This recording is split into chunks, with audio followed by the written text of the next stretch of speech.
Los milagros acompañaron a la vida de Jesús y sirven como una ancla a nuestra fe. Los milagros, ¿verdad? Nosotros nos aferramos a eso. Siempre la pastora decía, si quieren empezar ustedes a leer la Biblia, Mateo, Marcos, Lucas, Juan, ¿verdad? Todos los evangelios, porque fortalece la fe. Miramos si el Señor puede sanar al demoniado, si el Señor puede sanar, ¿verdad?, a las personas, si Él puede restaurar, si Él puede resucitar, ¿qué es lo que el Señor no puede hacer por nosotros también? Si tenemos la fe que Él va a hacer, porque es el Señor. El Señor va a hacerlo incluso cuando nosotros tenemos escasez de fe, porque nadie puede parar el propósito y el plan de Dios. Las tormentas de la vida del cristiano son oportunidades para conocer el poder soberano de nuestro Señor Jesucristo. Reconocemos, fuera de Él nada somos, fuera de Él nada podemos hacer. Es solo si es la voluntad del Padre que se va a manifestar el milagro, que se va a manifestar, ¿verdad?, lo que nosotros le estamos pidiendo. No es a nuestro tiempo, es el tiempo de Él, cuando Él considera que nosotros ya estamos listos para que Él nos concede esa petición que hemos tenido ante el trono de la gracia. Tenemos que discernir la presencia del Señor en circunstancias difíciles. Cuando estamos en medio de la tormenta, tenemos que acordarnos que el Señor está con nosotros, que Él no nos abandona. Nunca nos ha abandonado, nunca lo va a hacer, porque Él dijo, hasta el fin del mundo yo estoy con ustedes y tengan paz, porque yo he vencido el mundo. El Padre ya ha ganado la victoria, Él ha ganado la guerra. Nosotros pasamos por batallas, pero el Señor ya nos ha dado lo que hemos necesitado para estar aquí en esta tierra. Y si nosotros nos sometemos a la voluntad del Padre, vamos a salir victoriosos, vamos a ir de gloria en gloria, mirando la manifestación del Padre, mirando cómo Él se mueve en nuestras vidas, cómo nos da gracia, ¿verdad?, cómo resplandece sobre nuestro rostro, cómo Él, ¿verdad?, actúa a nuestro favor. Pero siempre reconociendo que nosotros tenemos que rendirnos a los pies de Él y hacer lo que dice su santa palabra. Tenemos que desarrollar una visión más referente a la naturaleza de los milagros. ¿Cuántos milagros hemos visto nosotros, hermanos, en medio del pueblo, en nuestra misma familia, verdad? Que en veces ya no son algo asombroso, son, ¿verdad?, algo normal, se puede decir, pero solo es porque hemos sido un pueblo bendecido, porque hemos buscado de parte del Señor, porque hay religiones, vamos a decir, que ni reconocen el Espíritu Santo, ni reconocen que hay sanidades, ni reconocen, ¿verdad?, que se mueve lo sobrenatural. Pero nosotros sabemos, nosotros venimos, ¿verdad?, de una raíz que había una cabeza sobre esta casa que se movía en lo sobrenatural. Y nosotros todavía miramos lo sobrenatural en nuestras vidas, en la vida de nuestros familiares, incluso en personas que no conocen de parte del Señor. Pero nosotros venimos y clamamos, hermanos, y el Señor inclina su oído, no porque somos alguien, pero porque Él tiene misericordia y piedad. Los lunes que nos reunimos, venimos y clamamos, y esas peticiones son contestadas, porque el Señor está ahí. Él está escuchando esa oración fervente, Él está escuchando ese clamor, y sabe que nuestro anhelo solo es para que las almas sean salvas, y que en verdad se hagan las sanidades conforme a su voluntad. Como Dios ungió con el Espíritu Santo y con poder a Jesús de Nazaret, y como éste anduvo haciendo bienes y sanando a todos los oprimidos por el diablo, porque Dios estaba con él. Hechos capítulo 10, versículo 38. El carácter milagroso de Jesús se deja ver desde su nacimiento. Era el plan del Señor. Él ya tenía, ¿verdad?, esa naturaleza milagrosa para el ministerio. Es una evidencia del propósito que el Señor tuvo para restaurar a nosotros, restaurar a su pueblo, restaurar a la humanidad. Estamos nosotros perdidos, ¿verdad? Después de Adán y Eva, todo se perdió. Pero incluso el Señor tuvo ese plan de rendición, ese plan para redimir nuestras vidas, para que nosotros ahora podamos vivir y saber que no estamos bajo la culpa, que no estamos bajo esos pecados, que no tenemos que seguir cargando con todas esas cosas que hemos hecho incorrectamente. Sabemos que el Señor es poderoso y Él nos ha perdonado, que el acusador va a venir a decirnos otras cosas, pero que nosotros tenemos que escuchar la voz del Padre y no la voz del diablo, de Satanás. porque Él es el que quiere reinar aquí. Y lo hace, hermanos. Pero nuestro Señor, quien ya ganó la batalla. Solo en el tiempo del Señor, Él va a venir por su iglesia, va a venir por nosotros. No desmayemos, no flaquemos en la fe. Estemos constantes, caminemos en integridad, hagamos su voluntad, para que al final Él pueda decir, bien y siervo fiel. Qué glorioso será eso, ¿verdad? Si nosotros nos mantenemos, y como dijo el hermano Carlos, más no vivo yo, ahora yo soy crucificado también con el Señor. Quiere decir que mis anhelos, mis ideas, ya no son importantes. Lo que es importante es lo que el Padre me ha dicho que yo tengo que hacer aquí en esta tierra. Y así es como vivió la vida nuestro Señor Jesucristo.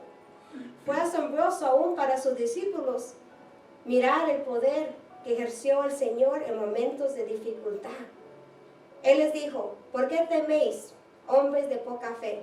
Entonces, levantándose, reprendió a los vientos y al mar, y se hizo grande bonanza. Mateo capítulo 8, versículo 26. Cuando Jesús realizaba algún milagro, actuaba con absoluta confianza y serenidad. Y no para atraer la atención a Él mismo, no era para honrar y glorificar el nombre del Padre. Nunca para que Él dijera, tú eres, mira, no, es para que la gente reconociera de dónde viniera su divinidad, su poder. Venía de parte del Padre que estaba en el cielo, porque Él lo había mandado, ¿para qué? Para salvar a la humanidad, para salvarte a ti, para mí, para que nosotros pudiéramos ser esos discípulos de Cristo, para que nosotros de verdad entendiéramos que aquí en la tierra solo hay vanidades, que lo mejor que podemos hacer, esas riquezas en el cielo, que eso es lo que necesitamos nosotros, rescatar a nuestros familiares, incluso a esas personas que nos odian. Dice el Señor, ora por ellos, bendícelos. ¿Por qué? Porque ese es el amor que el Señor tuvo para nosotros. Él nos bendijo cuando Él murió en esa cruz del Calvario, te bendijo a ti, bendijo a mí. Aunque pudiera decir que si éramos enemigos de Él, ¿en qué sentido? Nosotros éramos los pecadores y Él nunca tuvo un pecado. Pero incluso dio su vida por nosotros. Él tuvo misericordia y Él tuvo piedad. Él no lo pensó 2 veces. Él sabía lo que el Padre le demandaba. Pero nosotros también tenemos que hacer lo mismo, hermanos. Y no es fácil, porque te voy a decir que el enemigo siempre se levanta. Él se levanta, ¿para qué? Para que los ministerios sean destruidos. Se levantan, ¿para qué? Para que las familias sean quebrantadas. Se levantan, ¿para qué? Para que tus hijos sean perdidos. Se levantan, ¿para qué? Para que tú seas derrotado. Pero Él no puede en contra del Padre. Si nosotros nos aferramos a la mano del Padre, Él no puede en contra de nosotros. Nuestra confianza tiene que estar firme y tiene que estar en el Señor que está en los cielos. Además, Jesús usó los milagros para honrar la fe de las personas, ¿verdad?, que lo buscaban, restaurar la dignidad de la humanidad, consolar a las familias que estaban enlutadas y para testimonio en contra de la ley. Al ver Jesús la fe de ellos, dijo al paralítico, hijo, tus pecados te son perdonados. Marcos capítulo 2, versículo 5.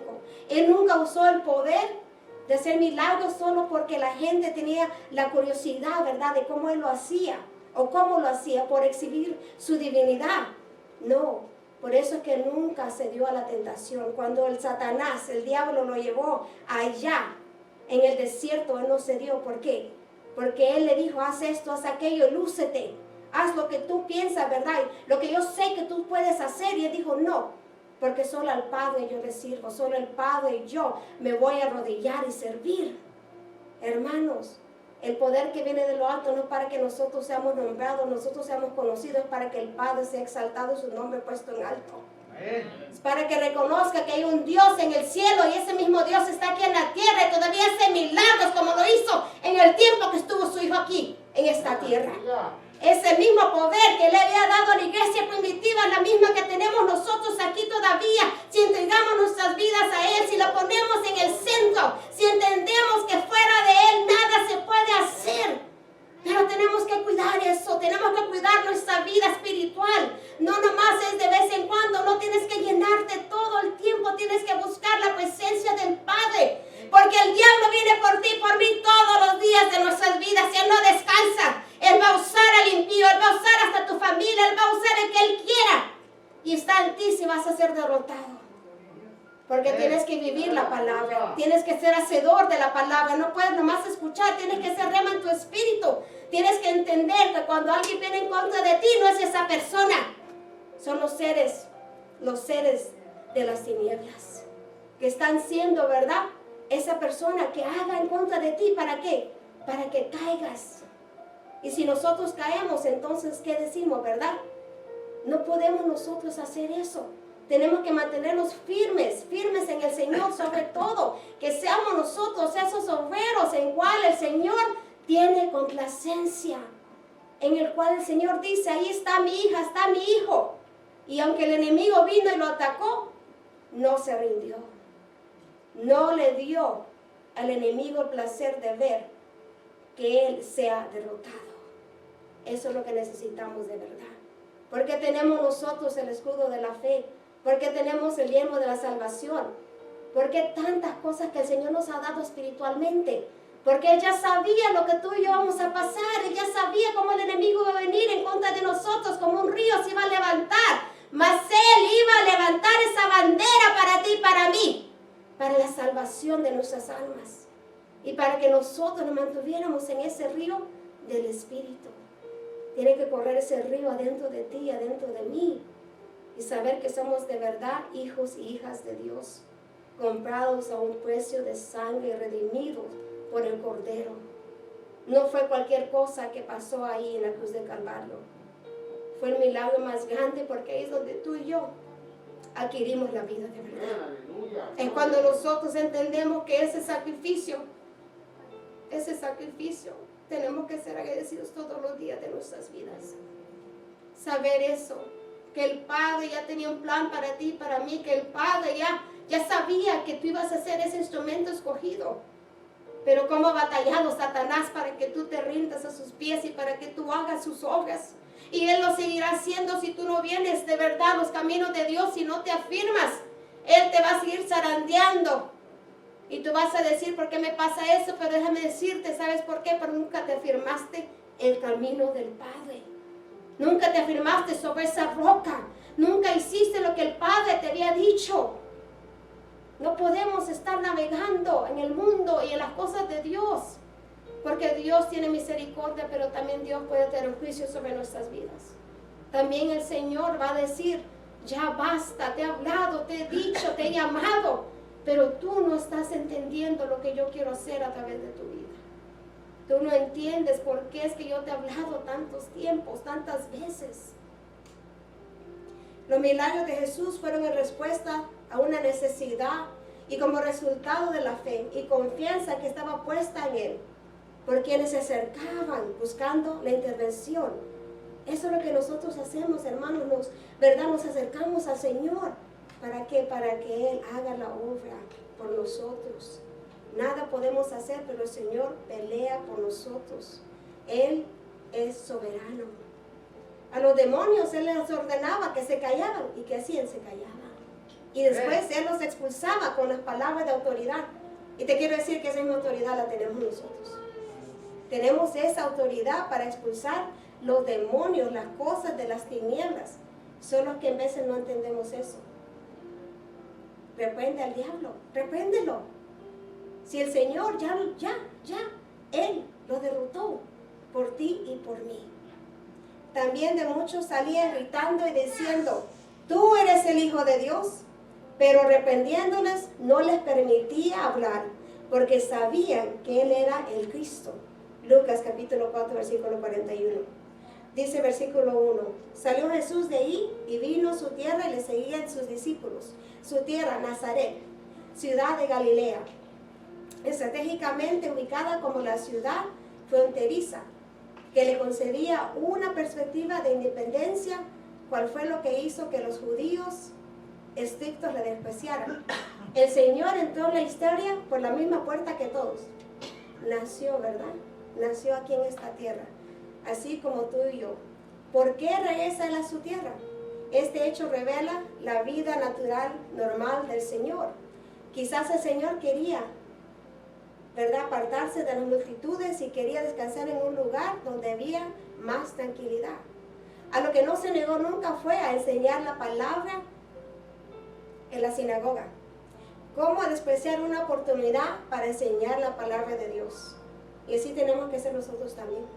Y no estoy hablando solo en un altar, en una iglesia, un ministerio, no.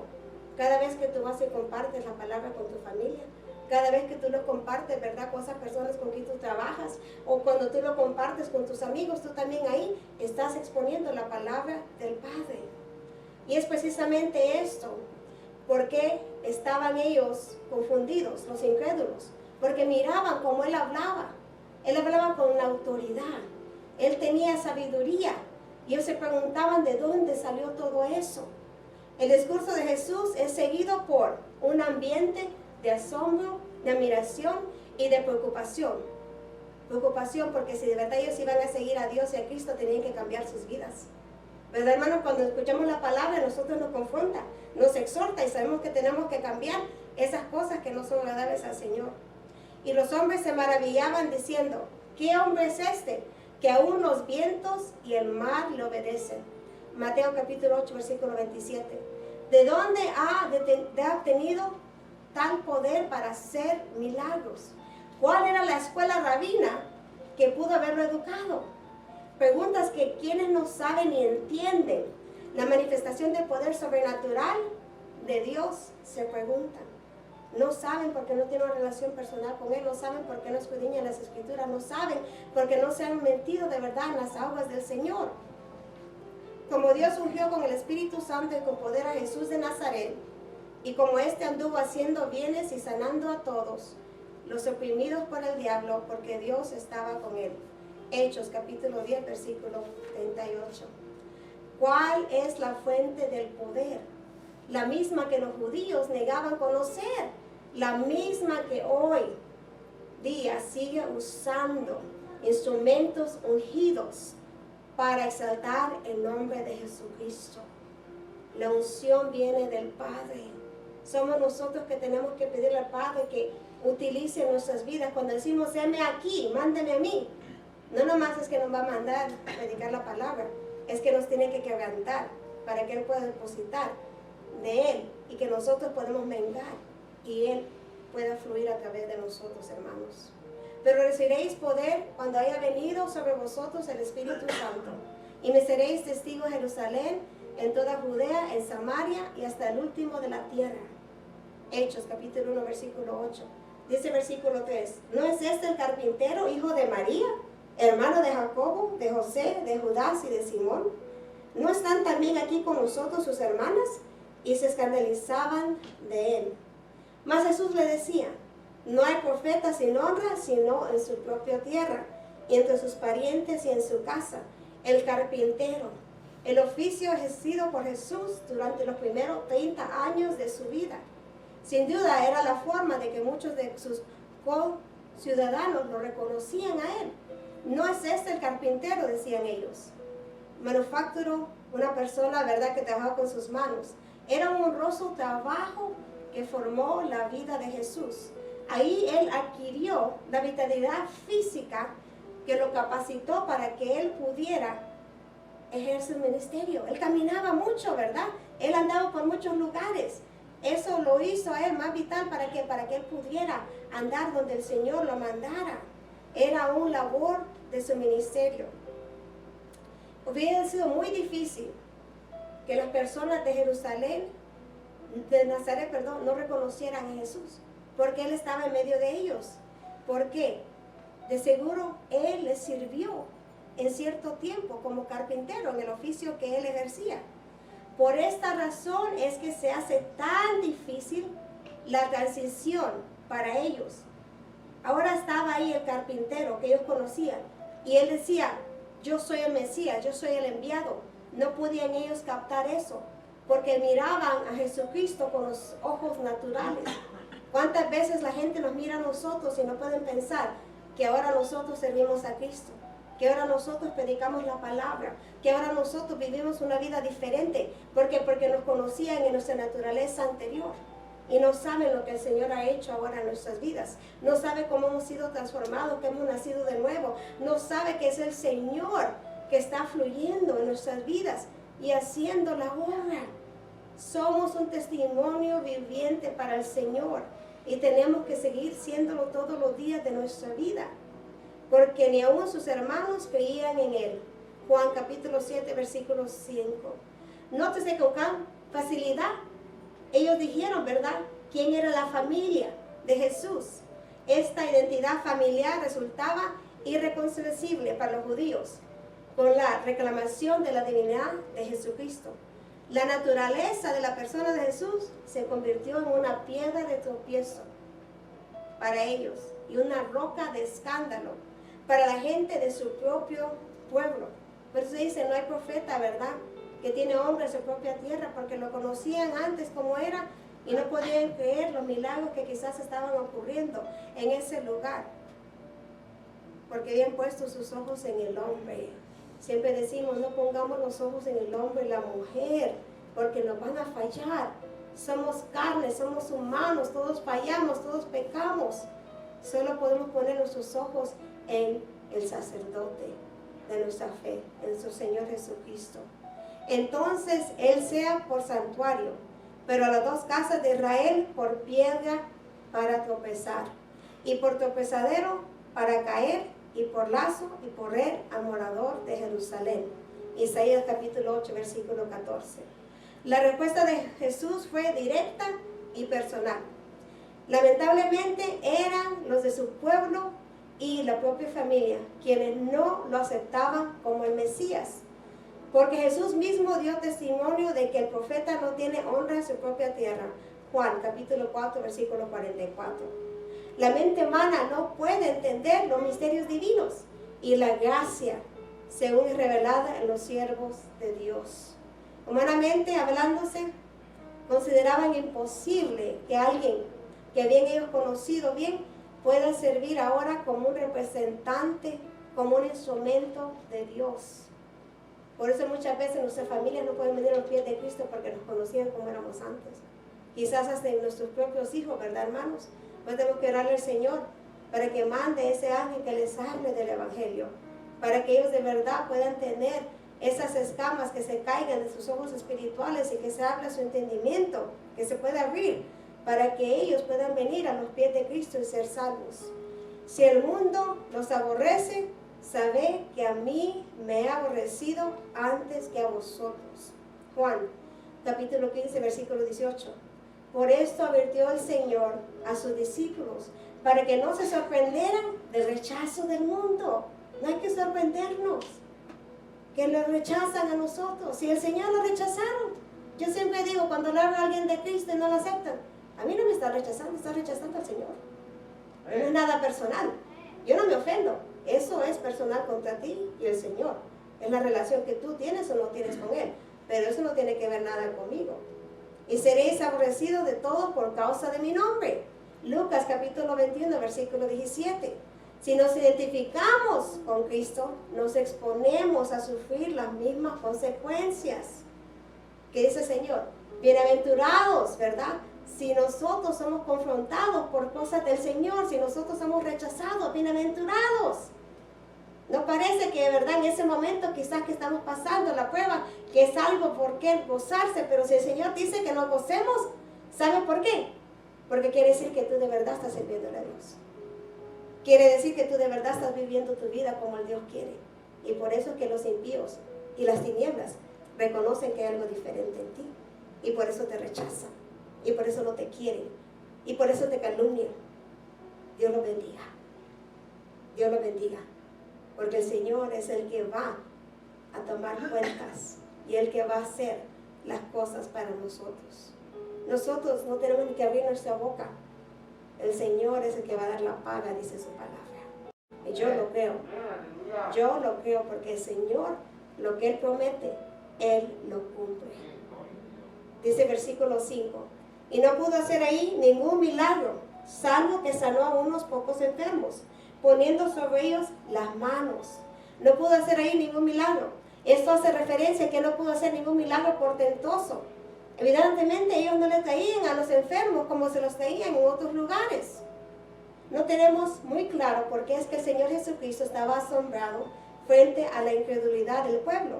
El Señor encontró un ambiente de insensibilidad espiritual en su propia gente. ¿Por qué esta incredulidad? El pueblo tenía un prejuicio contra aquel que consideraban un simple carpintero. No le permitía ver en él el enviado de Dios.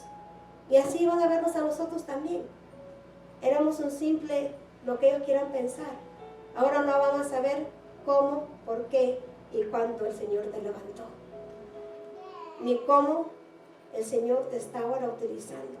Esos dones que tú tienes no son por casualidad. Esos dones son porque el Señor los ha depositado en ti y en mí para la bendición de su pueblo. Y cada quien tiene que mantener ese altar encendido para que puedan fluir y para que el Señor se pueda ser glorificado a través de ellos.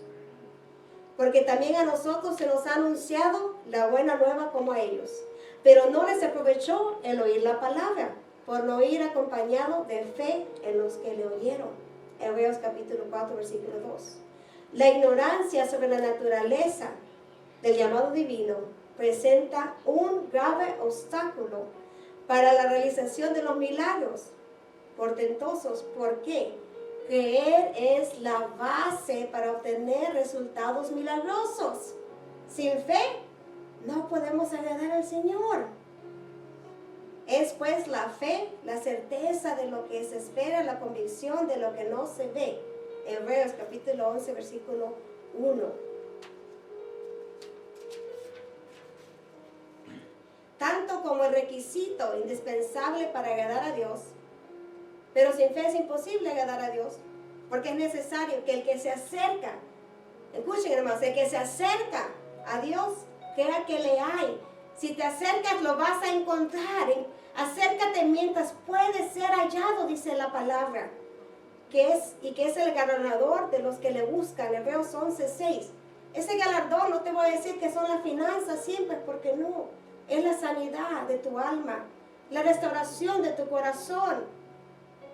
Es tu mente siendo quebrantada de la cautividad que te está manteniendo quizás las tinieblas. Quizás es tu hijo que viene a ser salvo a los pies de Cristo. Hay cosas que no se pueden comprar con todo el oro y con toda la plata de este mundo, que solo el Señor puede hacer. Yo no sé usted, hermano, pero yo estoy esperando que el Señor también haga algo portentoso en nuestras vidas, porque sé que lo va a hacer, pero no es en mi tiempo, es en el tiempo del Señor. Y yo tengo que mantenerme firme, y así ustedes también tienen que tener esa firmeza hasta que el Señor le conteste esa petición.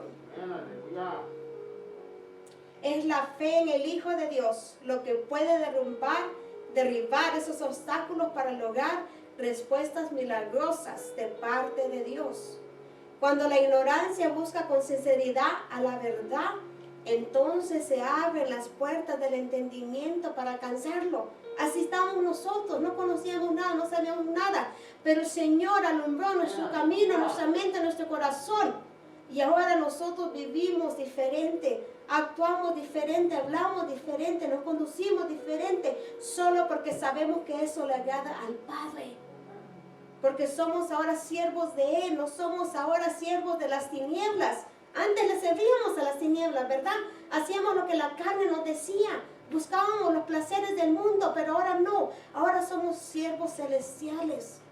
Somos ahora haciendo la agenda del cielo. Y así debe de ser por el resto de nuestras vidas, hasta que el Señor venga por su iglesia o nos llame a cuentas con Él. Vení, ve. Un hombre que me han dicho, todo cuenta he hecho.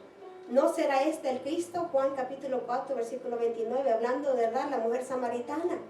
Ella fue, evangelizó, le dijo, ¿sabes qué? Hay un hombre que vino que me dijo toda mi vida. Él conocía todo. ¿Será este el que estamos esperando? Tuvo fe. Si el Señor lo ha dicho en su palabra, Él lo va a cumplir.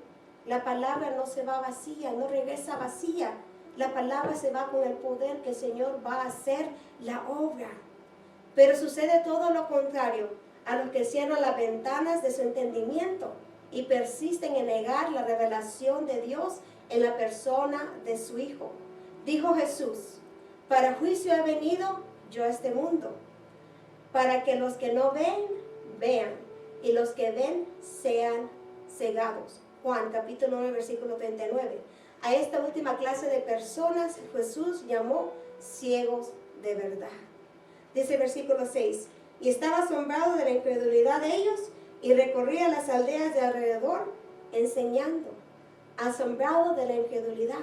En este pasaje se revela una parte de la naturaleza del Señor Jesucristo. Aquí Él esperaba una mejor recepción de su pueblo y de su familia. Cuando nosotros venimos a los pies de Cristo, ¿verdad que somos rechazados, hermanos? También nosotros pensamos, ¿verdad?, que nos van a recibir diferentemente. Pero el Señor sabe por qué pasan esas cosas. ¿Saben por qué? Para que nosotros nos alejemos de las cosas de las tinieblas. Para que no estemos rodeados nosotros de ese ambiente del pecado. Porque si nos aceptarían, allí todavía estuviéramos morando nosotros y pudiéramos regresar al mundo atrás. Pudiéramos regresar a esa naturaleza pecaminosa.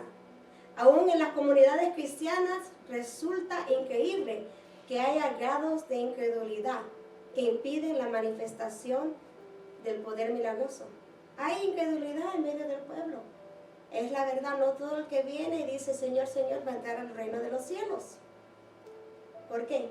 Porque quizás nunca de verdad tuvieron esa revelación personal de Cristo, de que Él era milagroso y de que Él era el que hacía la obra.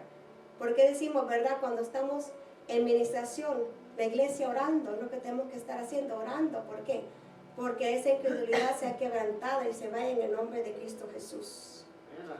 Jesús confrontó a sus discípulos en la casa del joven que padecía de epilepsia. Y la pregunta que ellos le dijeron, ¿verdad?, de por qué no habían ellos podido echar fuera el demonio. Jesús les dijo, por vuestra poca fe.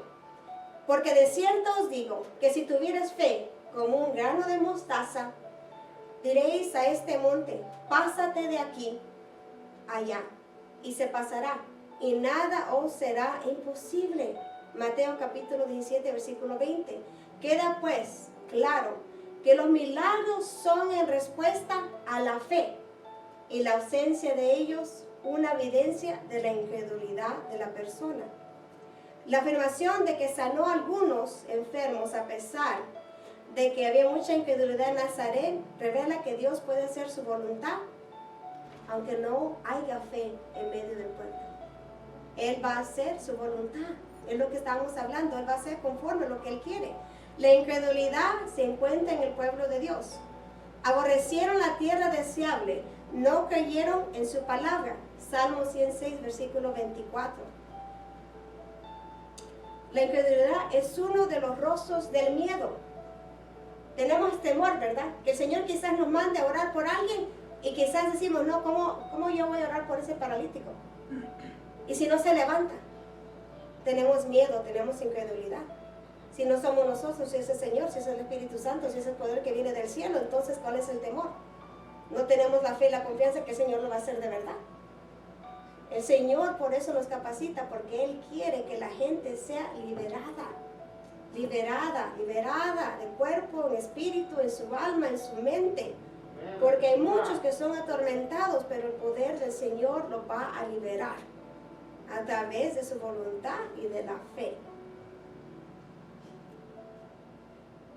¿Quién ha creído a nuestro anuncio y sobre quién se ha manifestado el brazo de Jehová?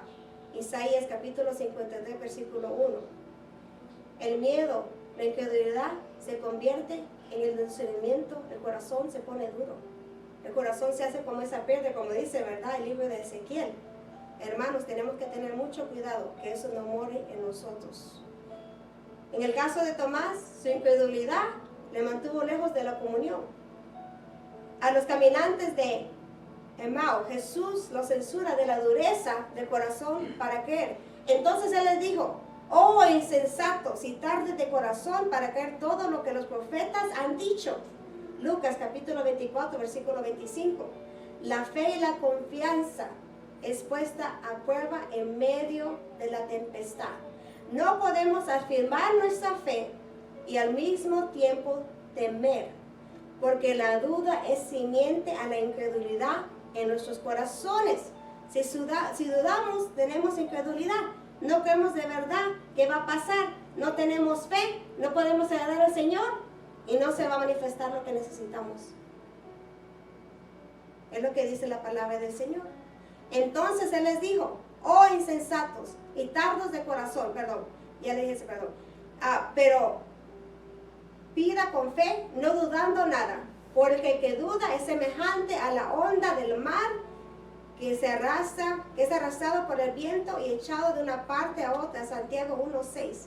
No podemos ser esos. Hermanos, hay hermanos que vienen y se van y vienen y se van. No podemos jugar a ser cristianos.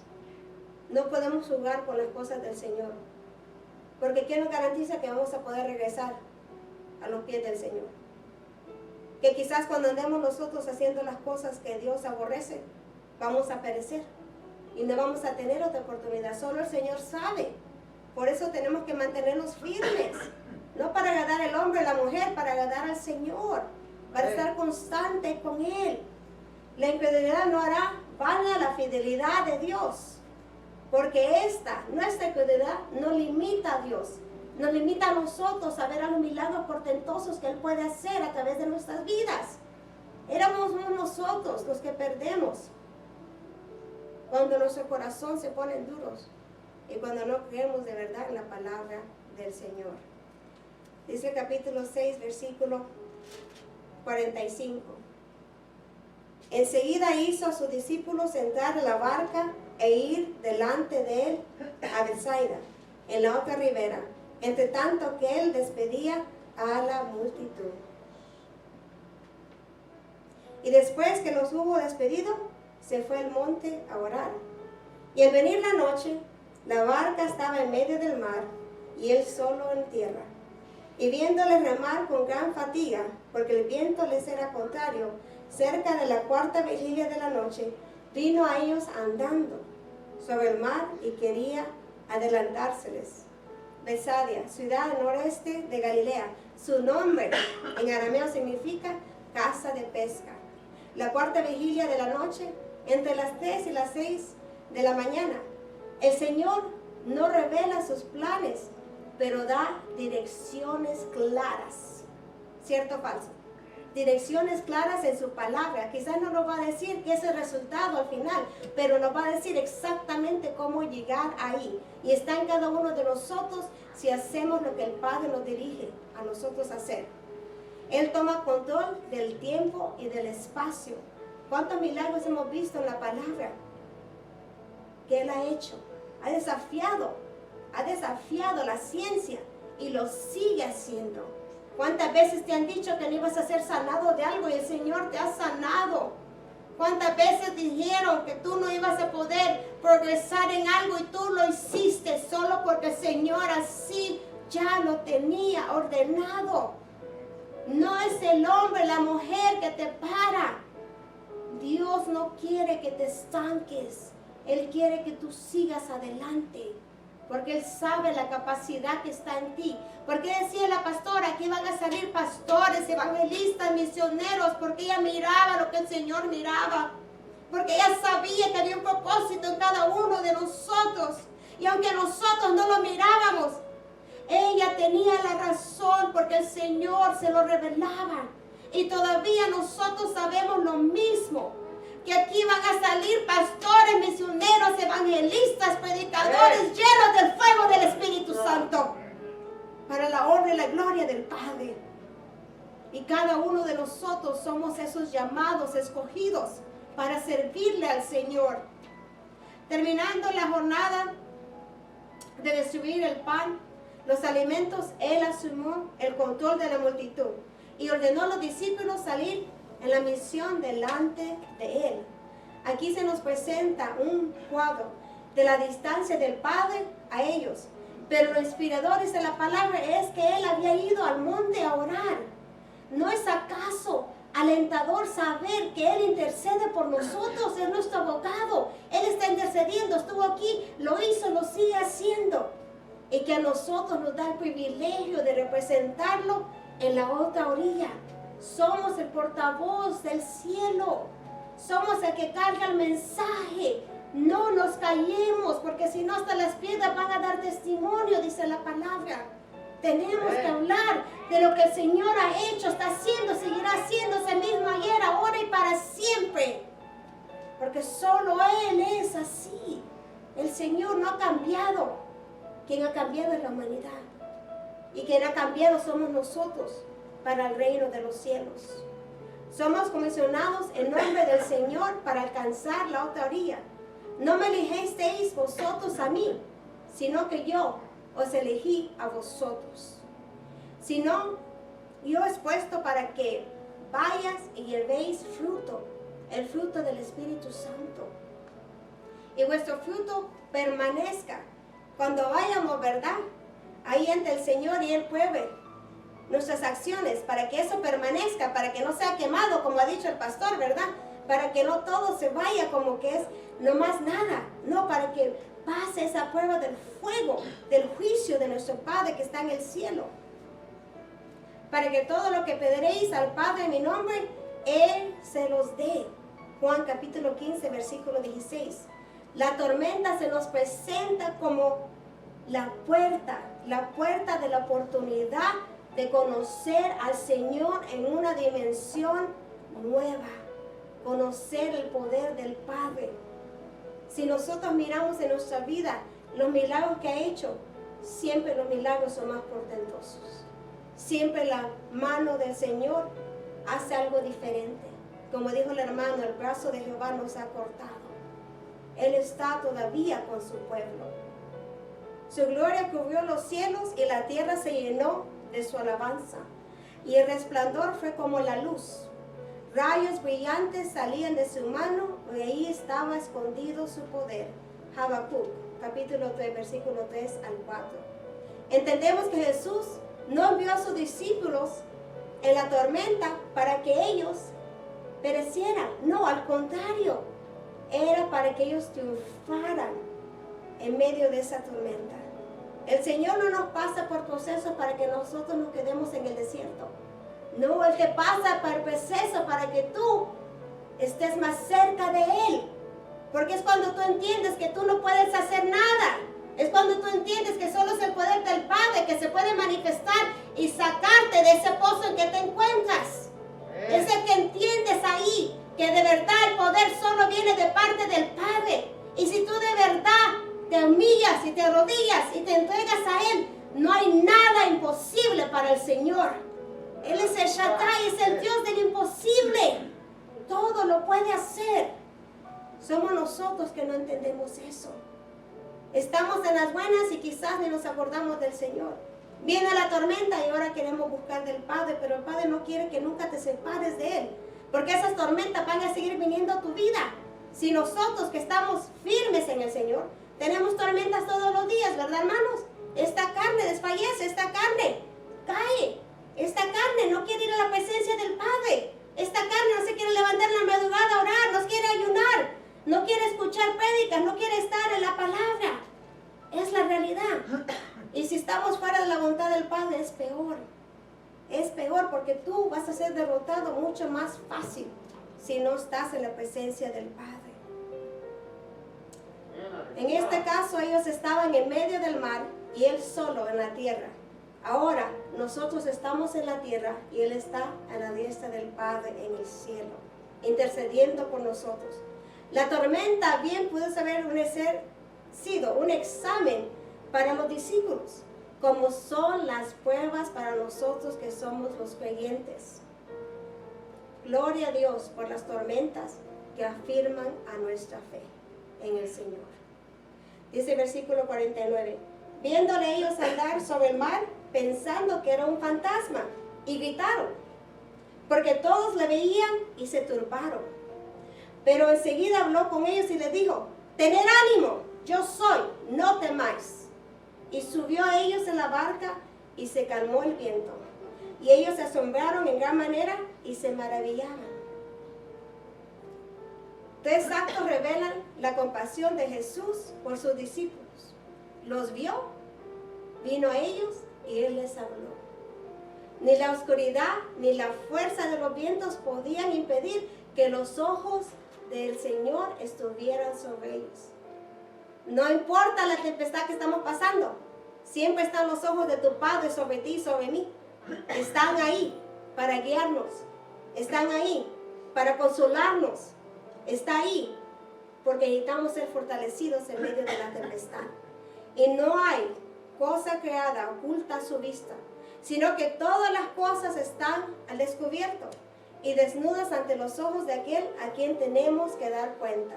Hebreos capítulo 4, versículo 13.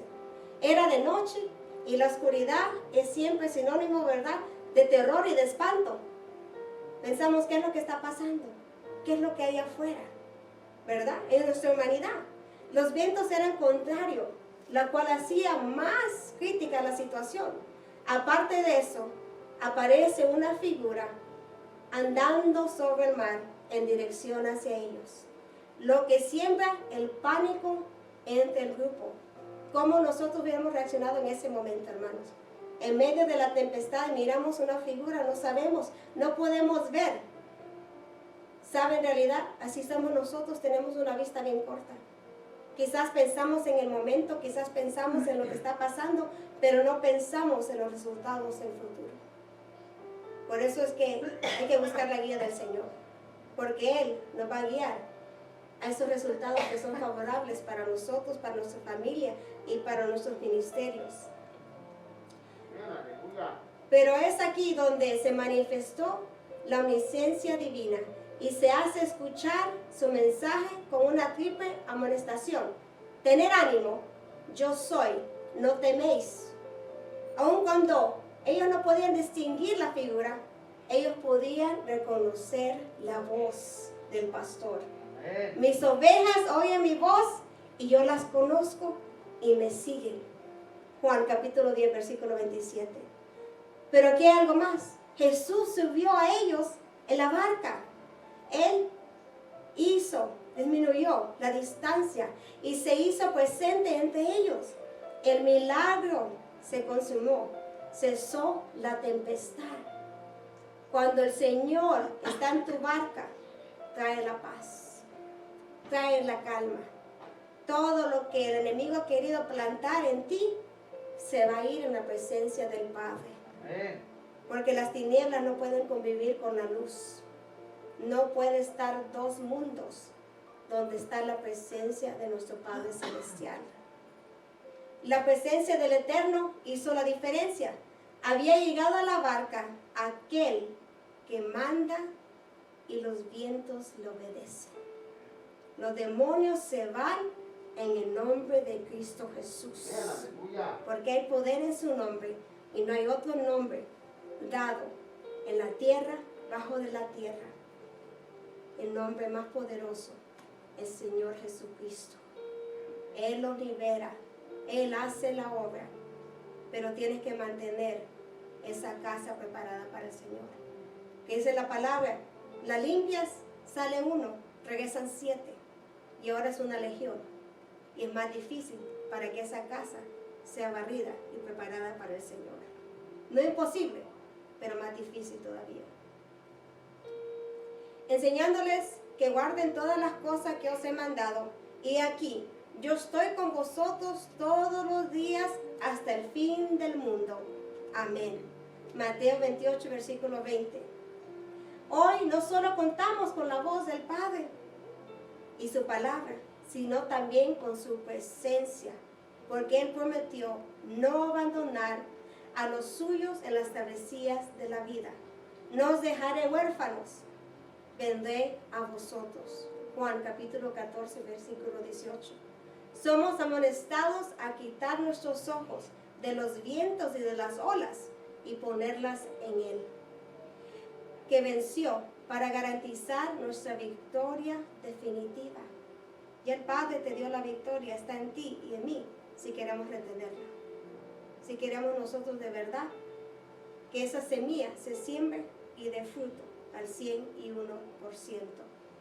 Puesto los ojos en Jesús, el autor y consumador de la fe, el cual por el gozo puesto delante de él sufrió la cruz, menospreciando el oprobio, y se sentó a la diestra del trono de Dios. Hebreos capítulo 12, versículo 2. Descubrimos el valor de la presencia de Cristo en nuestra vida, nuestro hogar, nuestro trabajo, en todo lo que hacemos y en todo lo que somos. Sin Él estamos en peligro de perder nuestras fuerzas y ser arrastrados por los vientos contrarios. Pidámosles al Señor sencillamente una medida más de fe, que nosotros nos afirmemos más sobre su palabra y que entendamos que siempre será la voluntad del Padre que se va a hacer en nuestras vidas.